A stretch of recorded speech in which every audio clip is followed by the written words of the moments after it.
progetto di trasferimento è un progetto che per il momento è lì, in un angolo, è l'ultimo dei nostri pensieri, perché evidentemente viene prima la ripartenza totale della nostra attività, il riassorbimento di tutta la forza lavoro, la ricostruzione qui di quella parte che è andata incendiata, dopodiché se sarà possibile si riprenderà anche l'iter di trasferimento. Può darsi anche che abbia più senso, ma sono valutazioni che cominceremo finite le indagini, ricostruire in maniera migliore, più idonea alla nostra attività qui, in questo caso l'ipotesi di trasferimento verrà abbandonata.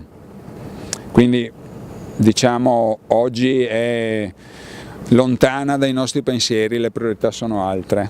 Parlando di occupazione, quanti sono i lavoratori che attualmente sono ancora appunto in una situazione di stallo? Diciamo che fortunatamente 3/4 delle persone stanno lavorando, anche perché facciamo intermediazione di rifiuti, quindi gestiamo flussi di rifiuti con il nostro lavoro commerciale, con i nostri trasporti da impianti a impianti senza passare di qua. Qui stiamo riorganizzandoci, diciamo che il 75% della forza lavoro sta lavorando, sono 8 attualmente le persone che lavorano poco o nulla e che stiamo sostenendo con un'integrazione del reddito fin tanto che non riusciremo a riassorbire tutti.